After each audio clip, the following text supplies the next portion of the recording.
Cerita cinta, ternyata istriku CEO. Bab 103. Untuk cerita lebih lengkapnya, buka playlist di channel ini bosku. Jay terus memperhatikan dari teras rumahnya, matanya menyipit penuh perhatian, saat pria bertubuh tegap itu mulai melepas helm full face hitamnya. Jay terperanjat, jantungnya berdegup lebih kencang, rasa panas membara mulai merayap di dadanya. "Devan," gumam Jay, matanya melebar saat melihat sosok yang datang itu. "Mau ngapain dia ke sini? Pasti mau maksa Alea lagi," ucap Jay lagi, tangannya mengepal tanpa sadar. Entah kenapa amarahnya mendidih bercampur dengan sesuatu yang lain, perasaan yang begitu asing, yang bahkan ia sendiri juga tidak tahu apa itu. "Aku harus ke sana." Jay menggeram pelan, langkahnya mulai bergerak ke arah rumah Alea dengan niat yang belum sepenuhnya jelas. Ia ingin tahu apa yang mereka bicarakan, bahkan sudah siap untuk menghadapi pria Devan jika diperlukan. Namun langkahnya tiba-tiba terhenti. Saat melihat Alea tertawa pelan, suara yang jarang Jay dengar kecuali saat ia sendiri yang membuatnya tertawa. Tawa Alea terdengar ringan dan penuh keakraban, seolah Devan bukan ancaman, melainkan tamu yang datang dengan kedamaian. "Masuk aja, Dev," kata Alea, membuka pintu lebih lebar.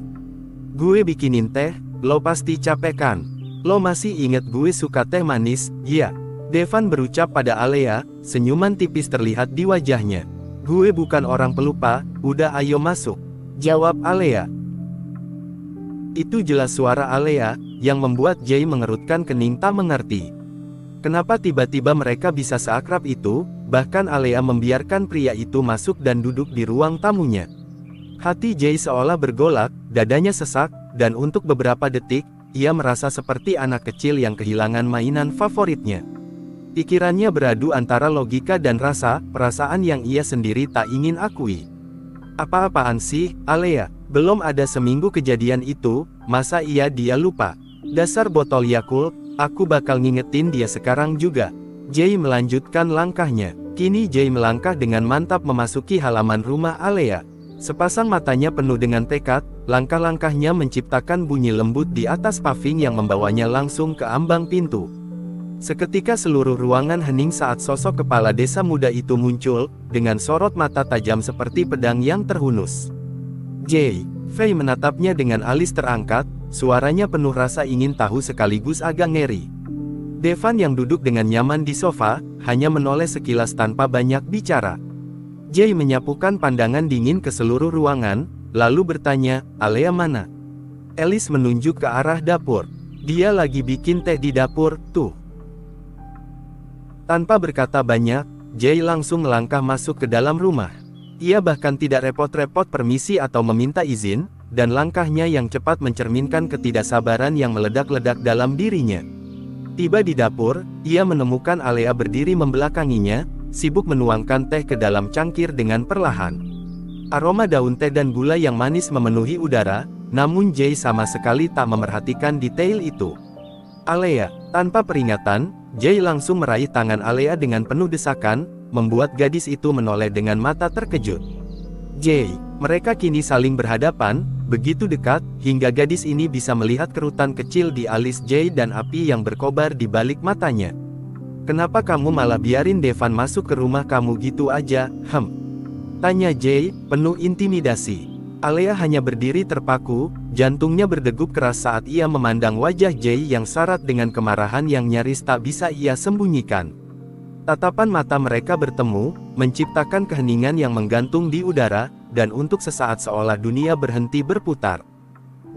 Alea mencoba berbicara, tapi kata-katanya terhenti di tenggorokan. "Gue apa? Kamu lupa sama kejadian beberapa hari lalu?" Jay mencengkram kedua pundak Alea. Alea menatap Jay sejenak, lalu dengan gerakan cepat, ia menepis tangan pemuda itu dari pundaknya. "Lo apa-apaan sih, Jay? Sakit tahu," serunya kesal sambil mengusap pundaknya yang memerah. Jay menatapnya dengan rahang mengeras, suaranya tegang namun tertahan. "Kamu tuh yang apa-apaan? Kamu ini punya penyakit Alzheimer atau apa sih? Kamu lupa sama apa yang dia lakukan hari itu, Alea langsung membalas dengan nada tajam, "Dia kesini buat minta maaf, Jay. Dia janji nggak bakal bikin ribut lagi." Jay menyipitkan matanya, kemarahan yang ia coba tahan mulai meletup. Jadi kamu langsung percaya gitu aja sama omongannya? Tanpa pikir panjang, Alea mendesah panjang, memutar matanya dengan malas. Stop deh, Jay. Kita nggak bisa terus-terusan menghakimi orang kalau mereka mau minta maaf. Gue yakin dia beneran serius. Jay menyeringai sinis. Serius? Apa yang bikin kamu yakin begitu cepat sama dia, Alea? Gampang banget kamu ngomong gitu. Atas dasar apa coba? Ya karena gue pernah pacaran sama dia. Gue tahu sifat dia. Dia cinta sama gue dan dia rela berubah buat gue. Alea balas menatap Jay, saat mata Jay menatapnya dengan amarah membara. Apa? Jay langsung terkejut. Pernyataan Alea seolah menghantam Jay seperti palu godam. Pemuda itu terdiam sesaat, dan dalam detik berikutnya Alea menghela napasnya dengan berat, lalu menepuk pundak Jay. Makasih udah khawatir sama gue, Jay.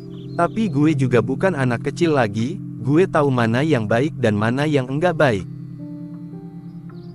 Jay hanya menelan salivanya dengan berat, saat Alea bicara begitu. Kepala desa muda ini hanya bisa diam sambil menatap Alea seolah tanpa berkedip. Alea membiarkan Jay berdiri di tempatnya, sementara ia melanjutkan langkahnya. Mengambil cangkir-cangkir teh manis itu lalu membawanya ke ruang tamu. Jay masih belum bisa berpindah dari tempatnya, namun sesaat kemudian ia mencoba menenangkan diri.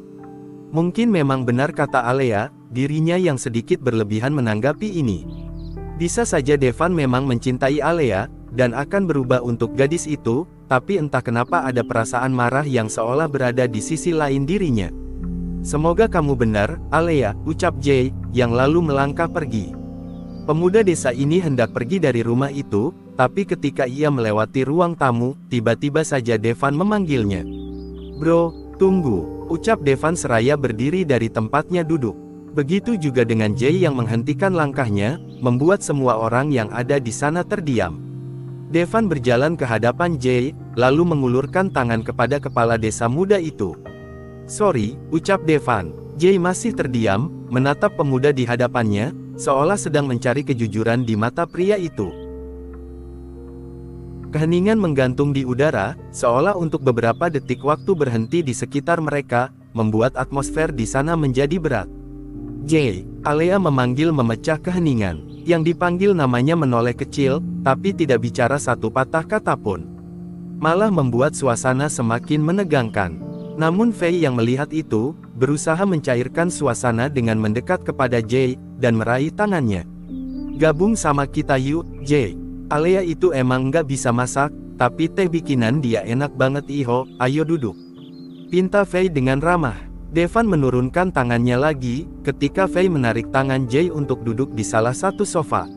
Jay hanya diam, membuat suasana di sana kurang menyenangkan, tapi tidak membuat Fei atau Alice terganggu, mereka mencoba bicara. Maaf ya, Jay, apa di kampung sini enggak boleh kalau ada tamu laki-laki? Tanya Fei, mencoba memecah kecanggungan. Jay hanya melirik, belum menjawab satu patah kata pun. Alice menimpali, ya bolehlah, Fei. Kan pintunya juga dibuka lebar, lagian Alea juga enggak sendirian di rumah. Ada kita-kita, iya gak, Jay?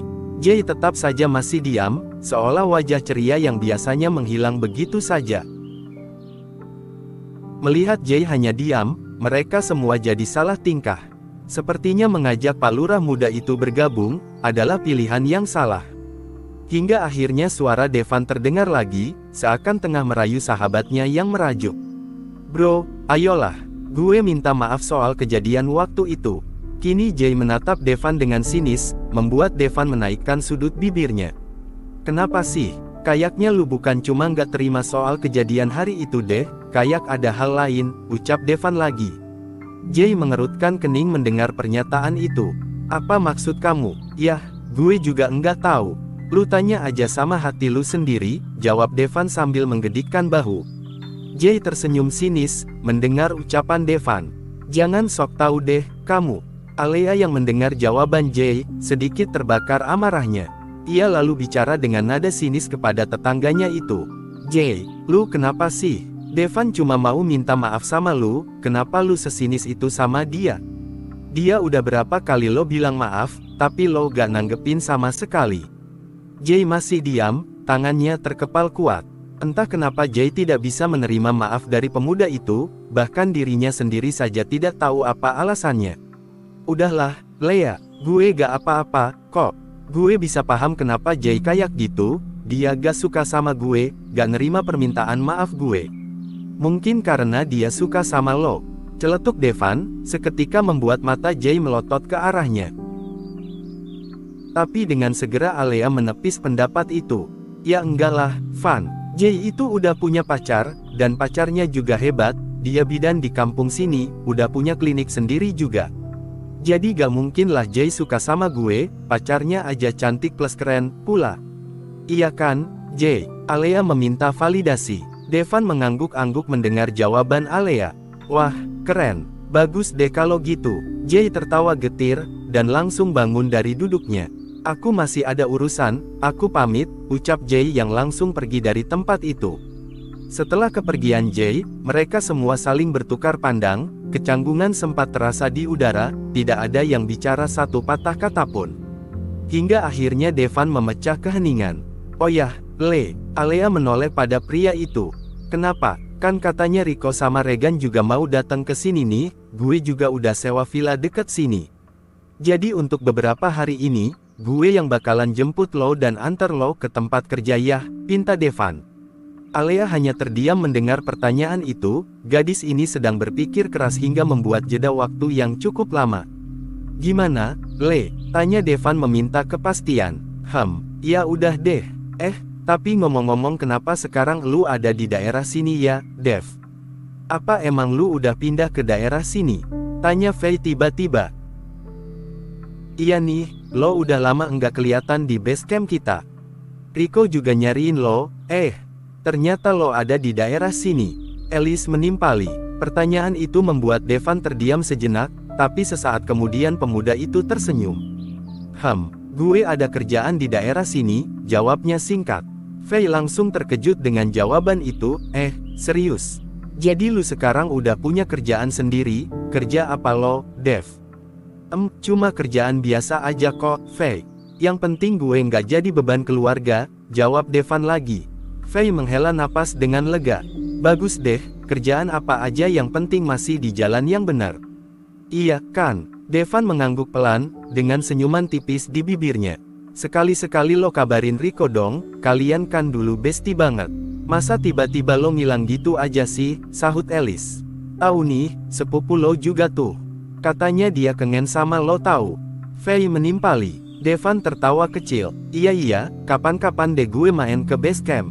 Jam 6 pagi, mentari pagi mulai mengintip dari balik bukit, menghangatkan permukaan jalan desa yang mulai ramai. Aroma embun pagi menyatu dengan wangi bunga liar yang merekah pagi itu. Tiba-tiba, suara raungan mesin motor Ducati Panigale V4 memecah keheningan, membangunkan burung-burung yang baru saja beranjak dari sarang mereka. Suara mesin itu menggelegar, menciptakan gema yang memantul di sepanjang jalan desa. Warga yang sedang menyapu halaman dan membersihkan teras spontan menoleh, penasaran dengan siapa yang datang menunggangi motor semewah itu. Permisi, Bu, mari. Si penunggang motor berwarna merah mengilap itu menyapa dengan ramah, ia meluncur dengan mulus di jalan desa seperti berlian di antara batu kali. Hingga akhirnya ia berhenti di depan rumah Alea, membuat bisik-bisik para tetangga mulai terjadi di sana. Siapa ya itu? Pagi-pagi banget udah ke rumah Alea, iya, mana motornya bagus banget, lagi, sahut ibu-ibu lain. Dari teras rumahnya, Jay yang tengah bersiap ke kantor kelurahan memperhatikan semua itu dengan tatapan yang sulit diartikan. Dia sudah mengenakan seragam rapi, kemeja biru muda dengan logo kelurahan di saku kirinya. Sebuah map tebal berada di tangannya, tetapi pikirannya sudah jauh melayang, tertahan oleh suara dan pemandangan di depannya. Matanya menyipit saat mengenali siapa yang turun dari motor itu. Cek, rajin banget pagi-pagi udah kesini, gumamnya. Jay, tapi tiba-tiba suara lembut Bumul membuyarkan lamunannya. Siapa itu laki-laki yang datang ke rumah Alea? Tanya ibunya sambil menyekat tangan dengan handuk kecil. Jay menoleh sedikit dengan ekspresi datar, nggak tahu, Mak. Pacarnya kali. Bumul menatap ke arah motor Ducati yang masih menyala, lalu kembali menatap putranya. Dia bisa merasakan perubahan kecil di wajah Jay yang berusaha disembunyikan. pacarnya. Jadi Alea udah punya pacar. Jay hanya mengangkat bahu, seolah itu bukan hal penting. Namun, jemarinya yang sedikit mengetuk map di tangannya menunjukkan hal yang berbeda. Ia menahan napas saat melihat Devan, yang mengenakan jaket kulit hitam itu, menenteng sebuah kantong kertas besar. Paper bag itu berwarna coklat dengan logo toko kue terkenal di kota, dan aroma manis yang terbawa angin pagi mulai menyelinap masuk ke hidung Jay. "Wei, bro, mau ke kelurahan ya?" sapa Devan, sedikit mengangkat tangan pada Jay. "Dia nyapa kamu tuh Jay," kata Bumul. Jay hanya diam tanpa ekspresi. Devan memasang senyuman percaya diri, seperti sudah sangat akrab dengan Jay. Tanpa ragu, ia melanjutkan langkah, dan berjalan ke arah pintu. Tok, tok, tok. Devan mengetuk pintu, bahkan sampai saat ini Jay masih memperhatikan dari teras rumahnya. Sampai pintu itu terbuka, dan terlihat Alea tersenyum dengan ramah. "Devan, pagi, Alea, gue bawain croissant favorit lo. Sama kopi juga," ucap Devan. Alea terdiam beberapa detik sebelum akhirnya bicara. "Silahkan duduk dulu, Dev. Masih pagi, gue sama yang lain masih bolak-balik ke kamar mandi, gak enak kalau lo di dalam. Duduk di sini aja ya. Gue gak masalah kok, lo santai aja kali." "Ya udah, gue masuk dulu ya." Sementara Jay mengamati setiap gerakan itu dari teras rumahnya. Perasaan di dadanya seperti benang kusut yang ditarik dari dua arah berbeda, sebuah campuran antara kemarahan dan kesal yang sulit ia pahami. Pemuda ini menggertakkan giginya pelan, pandangannya tak pernah lepas dari Alea yang menerima paper bag dari tangan Devan. "Jay," Bumul menyentuh pundaknya lagi. "Kenapa kamu diem aja?" Jay tersentak kecil, mencoba tersenyum pada ibunya. "Gak apa-apa, Mak, udah, aku berangkat dulu ya." "Gak kepagian kamu berangkat?" tanya Bumul. "Enggak apa-apa, Mak, mau mampir ke klinik Lastri dulu. Katanya ada beberapa surat izin yang masih harus diurus." "Jay mau ke sana aja daripada di sini," jawab Jay agak jengkel. Bumul mengerutkan kening. "Maksud kamu apa nih? Kamu gak suka di rumah?" Bukan gitu, Mak, udah ah." Jay pokoknya mau jalan sekarang. Pemuda ini meraih tangan ibunya dengan cepat. Sarapan dulu, nak." "Enggak, Mak, makasih." Jay langsung pergi dari rumah dengan segera, naik ke atas motornya tanpa menoleh kanan dan kiri.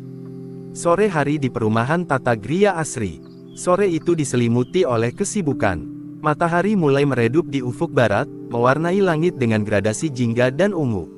Suara palu dan bor listrik menggema di antara rumah-rumah yang berjajar rapi. Beberapa pekerja sibuk memasang perangkat CCTV baru di berbagai sudut perumahan, sesuai dengan rencana perbaikan keamanan terbaru. CCTV itu dipasang secara tersembunyi, ditempatkan di tempat-tempat yang sulit dijangkau, seperti di bawah atap, di balik dahan pohon besar, dan di sudut pagar tinggi. Tujuannya jelas, memastikan para pencuri tidak lagi dapat mengelak dari pengawasan seperti sebelumnya. Kabel-kabel tertata rapi, menjulur dari titik-titik yang tersambung ke ruang kontrol utama. "Lebih tinggi lagi ya, Pak," pinta Aldi. "Siap, bos," jawab pekerja itu. Di antara mereka Aldi, dengan kaos oblong abu-abu dan celana jeans biasa, terlihat membaur tanpa terlihat mencolok. Tapi wajah tampannya yang tegas dan tubuh kekarnya yang berotot, juga tangannya yang kokoh memegang dena instalasi CCTV sambil sesekali memberikan arahan dengan suara rendah tetapi penuh wibawa, hingga membuat ia nampak berbeda dengan para pekerja lain. "Kang Aldi," tiba-tiba suara Jay menyapa dengan hangat. Aldi menoleh dan tersenyum. Jay, mau jemput Alea?" "Iya." Jay mengangguk. "Iya, Kang." "Oh ya, gimana? Udah mulai perbaikannya?" "Udah jalan 80%. Tinggal area sebelah timur perumahan yang masih kosong. Itu yang rencana bakalan diisi sama para karyawan Mitsui," jawab Aldi. "Bukannya di sebelah sana masih aman?" "Ya, Kang." Aldi tersenyum tipis, tatapannya tegas. "Walaupun masih aman, kita harus tetap sedia payung sebelum hujan, Jay. Tata Gria Asri ini punya nama baik yang harus dijaga. Kalau nanti para karyawan Mitsui masuk, reputasi keamanan kita jadi taruhan. Makanya semua area, meski kosong sekalipun, tetap harus dipasangi CCTV." Jay mengangguk setuju. "Bener juga, Kang. Apalagi sekarang makin banyak aja yang berani ngambil risiko nyolong. Gimana pun juga, perumahan ini investasi buat banyak orang. Nah, itu dia. Kita sama-sama di sini buat jaga semua orang tetap aman. Bukan cuma sekedar ambil keuntungan dari mereka, sahut Aldi.